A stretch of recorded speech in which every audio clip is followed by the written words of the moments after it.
Parliament house में आपने देखा होगा कि अजीब सी बात है,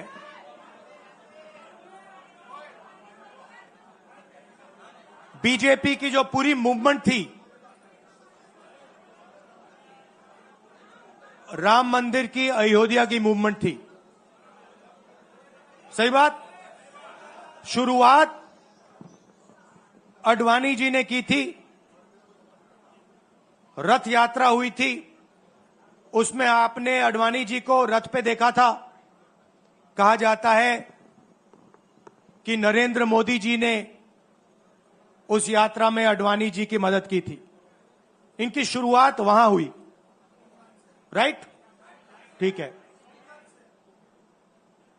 रथ यात्रा चली और पार्लियामेंट में मैं सोच रहा था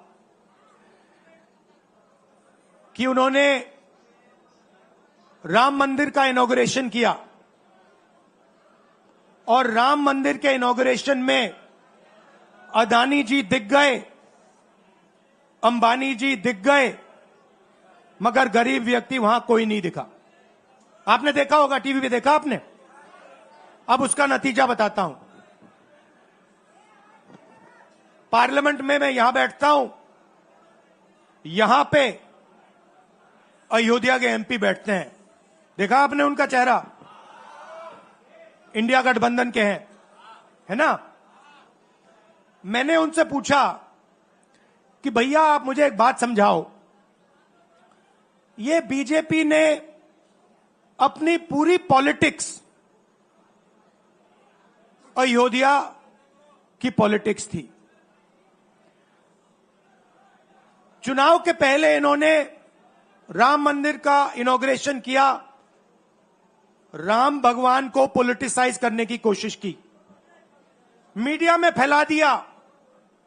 मैंने उनसे पूछा भैया एक बात बताओ, यह हुआ क्या कि उन्होंने राम मंदिर का इनॉग्रेशन किया और इंडिया गठबंधन अयोध्या में चुनाव जीत गया? यह हुआ क्या? और मुझे जवाब उन्होंने दिया, मैं ये जवाब आपको देना चाहता हूं। उन्होंने कहा राहुल जी, मुझे पता लग गया था, तकरीबन 6 महीने पहले मुझे पता लग गया था कि मैं अयोध्या से लड़ूंगा, और जिस दिन मुझे पता लगा उस दिन मुझे यह भी मालूम था कि मैं सिर्फ लड़ूंगा नहीं, इंडिया गठबंधन अयोध्या से जीतने जा रहा है। मैंने कहा कि आपको कैसे मालूम? पूरी देश में, मीडिया में, सब जगह राम मंदिर का इनॉग्रेशन हुआ, तो आपको कैसे मालूम? उन्होंने कहा कि राहुल जी, जब मैं अयोध्या में लोगों से बात करता था तो मुझे अयोध्या के लोग सिर्फ 2-3 चीजें कहते थे। पहली बात कहते थे कि अयोध्या में मंदिर बनाने के लिए, क्लीन अप करने के लिए बहुत सारे लोगों से जमीन ली गई, बहुत सारे लोगों की दुकानें, घर तोड़े गए, और आज तक जिन लोगों के घर छीने गए, तोड़े गए, दुकानें तोड़ी गई, आज तक उनको नरेंद्र मोदी जी ने कॉम्पनसेशन नहीं दिया। पहली बात। जहां भी वो जाता था लोग उनसे कहते थे हमारी जमीन छीनी गई, सरकार ने हमें मुआवजा नहीं दिया। दूसरी बात, अयोध्या का इंटरनेशनल एयरपोर्ट बना, बड़ा एयरपोर्ट, जमीन किसकी गई? अयोध्या के किसानों की जमीन गई। आज तक उनको सही मुआवजा नहीं मिला। और तीसरी बात इन्होंने बताई मुझे, तीसरी बात, राहुल जी, अयोध्या की जनता को बहुत गुस्सा आया जब उन्होंने देखा कि राम मंदिर के इनॉग्रेशन में अयोध्या का एक भी व्यक्ति नहीं था। यह कारण थे। मगर मैं आपको यह कहानी क्यों बता रहा हूं? क्योंकि जो मूवमेंट अडवाणी जी ने चालू की थी, उस मूवमेंट को, जो जिसका सेंटर अयोध्या था, उस मूवमेंट को इंडिया गठबंधन ने अयोध्या में हरा दिया है। बहुत बड़ी बात कह रहा हूं। मतलब इनका पूरा जो सेंटर था, वहां पे हमने, आप जैसे कार्यकर्ताओं ने, कांग्रेस पार्टी के कार्यकर्ताओं ने, और आप जाके पूछिए वहां पे, समाजवादी पार्टी के किसी भी नेता से पूछ लीजिए और वो आपको बताएगा कि कांग्रेस पार्टी का कार्यकर्ता बब्बर शेर जैसे हमारे साथ खड़ा हो गया था, 1 इंच पीछे नहीं हटा। तो अयोध्या में कांग्रेस पार्टी ने, इंडिया गठबंधन ने इनको हराया है। तो अगला स्टेप क्या है? अब इन्होंने क्या किया? अच्छा, अंदर की बात बताता हूं। अब यहां आया हूं, परिवार से बात हो रही, तो अंदर की इनसाइड ट्रैक बता देता हूं। इनसाइड ट्रैक है, उसी एमपी ने बताया, राहुल जी यहां पे 3 बार सर्वे हुआ था। नरेंद्र मोदी जी वाराणसी से नहीं लड़ना चाहते थे, नरेंद्र मोदी जी अयोध्या से लड़ना चाहते थे। उनके सर्वेयर आए, 3 बार आए, नरेंद्र मोदी जी आए, और सर्वेयर ने उनको कह दिया, नरेंद्र मोदी जी अगर आप अयोध्या से लड़ेंगे, आप अयोध्या में हारेंगे। आप अयोध्या में मत लड़िए, क्योंकि अगर आप लड़ गए, आपका राजनीतिक करियर अयोध्या में खत्म हो जाएगा। इसलिए अयोध्या से नहीं लड़े, वाराणसी से लड़े। और वाराणसी में हमने 1-2 छोटी गलती कर दी, नहीं तो वहां उनको निपट लेते। मतलब आप देखिए, अयोध्या में उन्हीं के लोगों ने उनसे कहा कि हारोगे, और काशी में कितने से जीते? 1 लाख वोट से जीते। मतलब जान बचा के निकले हैं। सच्चाई है। जैसे मैंने पार्लियामेंट हाउस में कहा, हमारा काम, ये जो लगा रखा है मैंने आज, ये जो चिन्ह लगा रखा है, इसको क्या कहते हैं? अभय मुद्रा कहते हैं। ये आपका चिन्ह है, इसको भूलो मत। आप आज वापस जाओगे, अलग अलग धर्म के लोग हो आप, हर धर्म में यह चिन्ह आपको दिखाई देगा।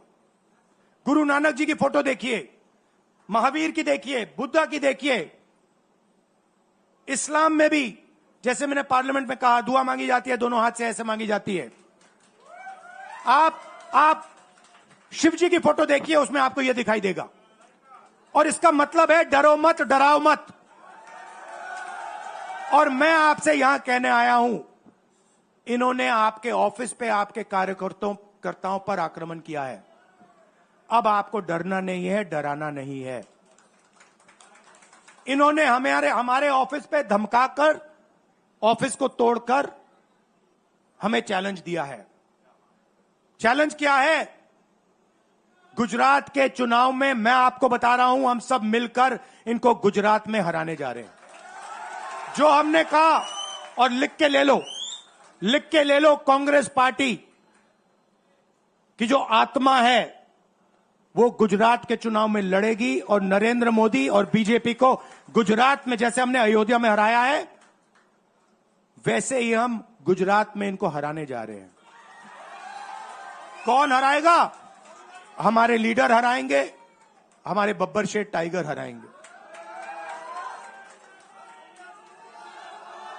आप देख रहे हो, मैं बता रहा हूं आपको, देखो 50% आप में से लोग, 50% आप क्या सोच सकते थे? मैं आपको पूछता हूं, आप क्या सोच सकते थे? चुनाव से पहले आप सोच सकते थे कि अयोध्या में बीजेपी हारेगी? ना। आप सोच सकते थे कि नरेंद्र मोदी से जान बचा के निकलेगा? मतलब मार्जिन ऐसे तुक्के से निकलेगा, सोच सकते थे? मैं आपको बता रहा हूं, जैसे ये अयोध्या में हारे वैसे यहां पे हारने जा रहे हैं। आपको सिर्फ एक काम करना है, एक काम करना है आपको सिर्फ गुजरात की जनता को सिर्फ एक बात बोलनी है, आपको डरना नहीं है। बिना डरे अगर आप बीजेपी से लड़ गए, चाहे आप किसान हो, मजदूर हो, छोटे व्यापारी हो, अगर गुजरात की जनता बिना डरे लड़ गई, बीजेपी सामने नहीं खड़ी हो पाएगी। दूसरा उदाहरण देता हूं, आप कांग्रेस पार्टी को जानते हो? हमारी पार्टी में कोई डरता है? कैसे मालूम?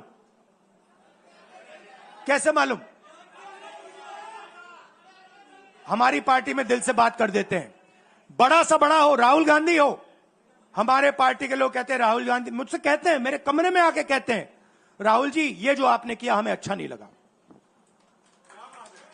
कहते हैं, मैं बता रहा हूं आपको, और मैं कहता हूं आपने सही बोला, इस बार मैंने ऐसे नहीं करना था, जो आप बोल रहे हो वैसे करना था।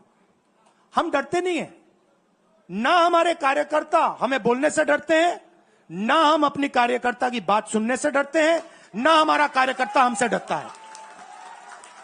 अब देखिए, मैं आपको रियलिटी बता रहा हूं। बीजेपी में नरेंद्र मोदी बैठे हैं, उनकी पूरी टीम बैठी है उनके सामने। मैं आपको इंटरनल बात बता रहा हूं, उनमें से कोई नरेंद्र मोदी को नहीं चाहता, मगर कोई नहीं चाहता, मतलब पूरी लीडरशिप टीम देख लो, आगे बैठी है। मैं बता रहा हूं आपको, अंदर की बात बता रहा हूं, इनसाइड ट्रैक दे रहा हूं, कोई नहीं चाहता, मगर दम नहीं है, डरते हैं।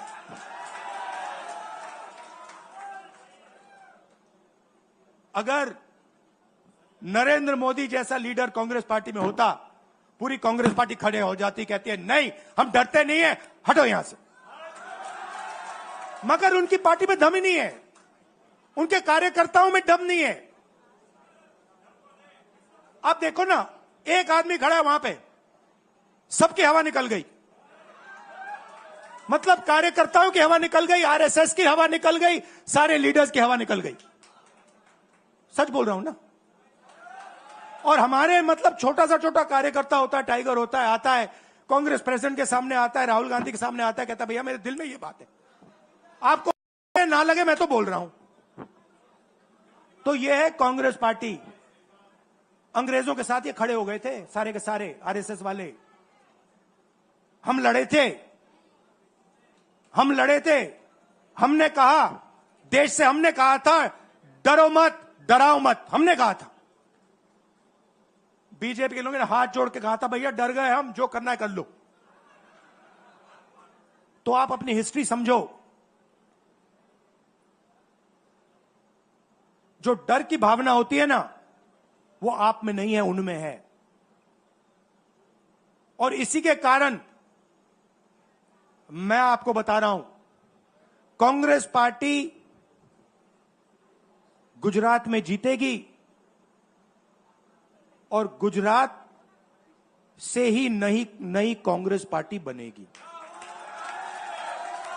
क्योंकि कांग्रेस पार्टी, मैं गहरी बात बोल रहा हूं, मैं ऐसी आलतू फालतू बात नहीं करता हूं। देखिए, कांग्रेस पार्टी बनी कहां थी? मतलब हमारे जो सबसे बड़े नेता थे, जिन्होंने रास्ता दिखाया था। आप क्या सोचते हो, जब यहां अंग्रेज राज करते थे, क्या डर नहीं था?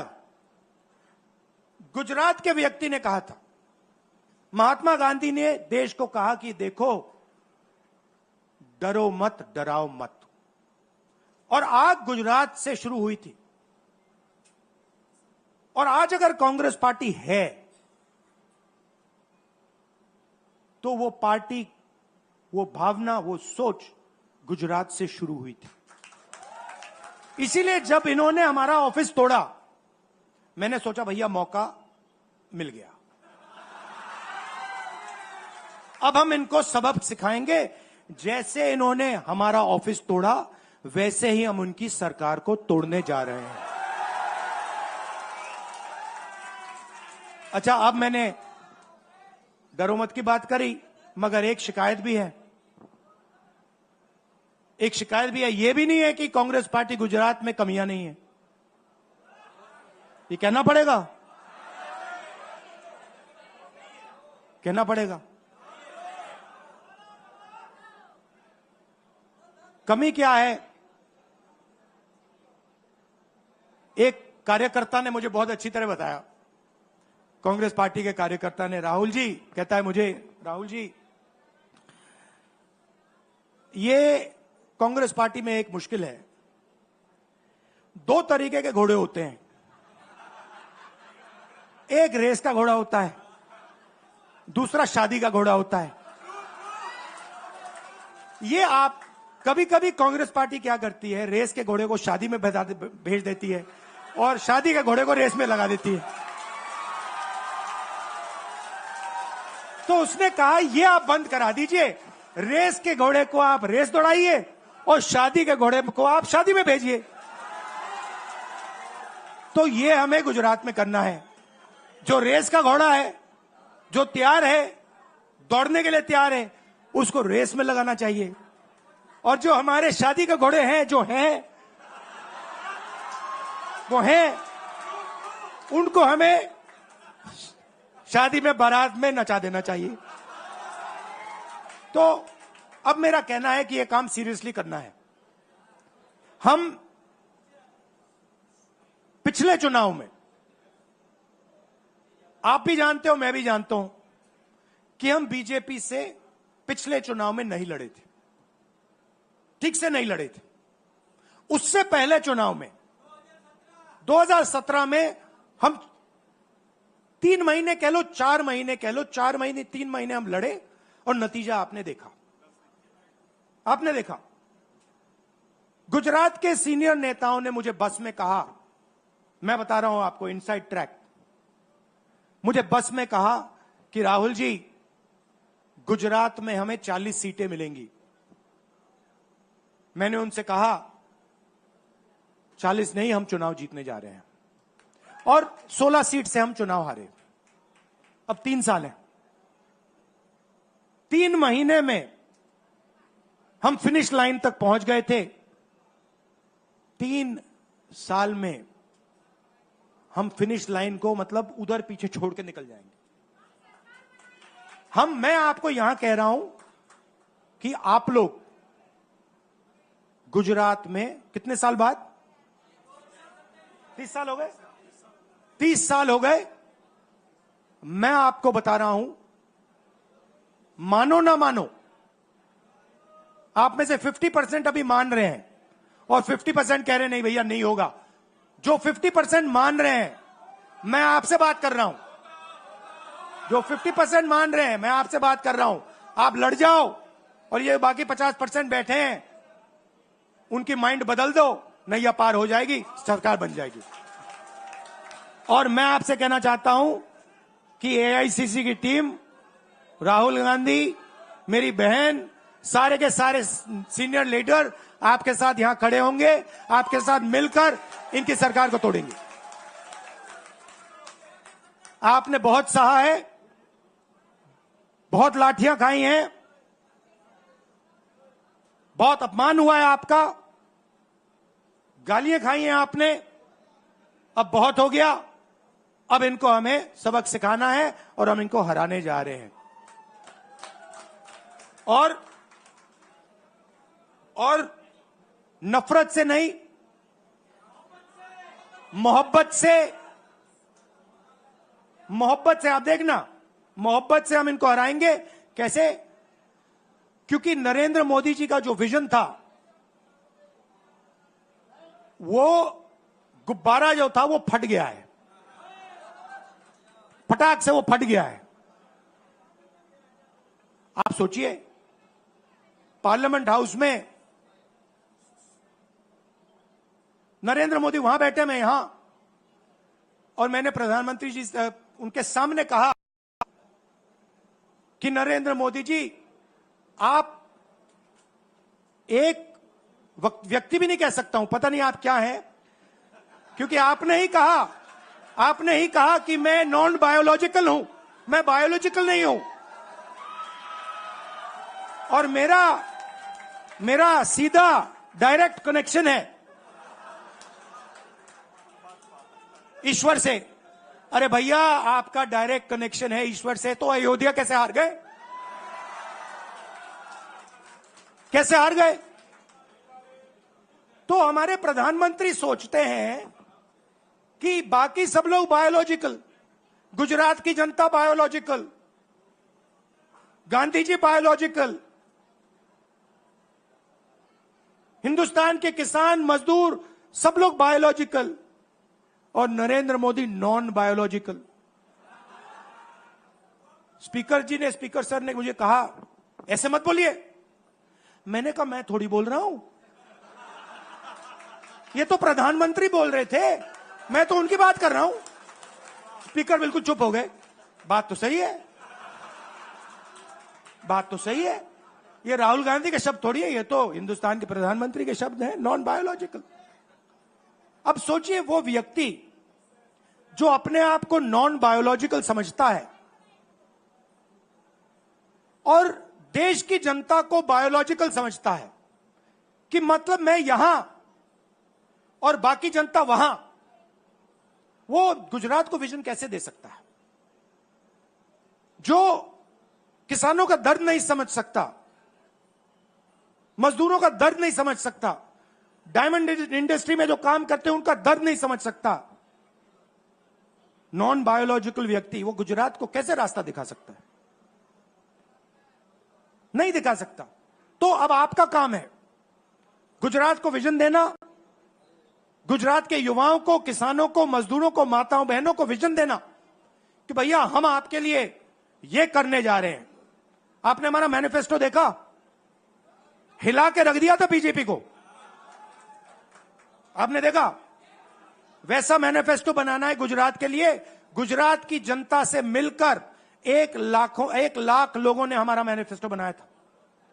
वैसे ही हम गुजरात में लाखों लोगों से पूछकर अपना मैनिफेस्टो बनाएंगे, गुजरात को विजन देंगे, और फिर चुनाव पूरा दम लगा के लड़ेंगे, और यहां इनकी जो सरकार है उसको तोड़ के हटप्परे कर देंगे। आप सबका दिल से धन्यवाद। आखिरी बात मैं कहना चाहता हूं, यहां जगन्नाथ यात्रा हो रही है, आप सबको, और जो यात्रा में भाग लेंगे, आप सबको शुभकामनाएं देना चाहता हूं, और दिल से प्यार देना चाहता हूं। आप सबका दिल से धन्यवाद, नमस्कार, जय हिंद। अब है मुद्रा, डरो मत, डराओ मत।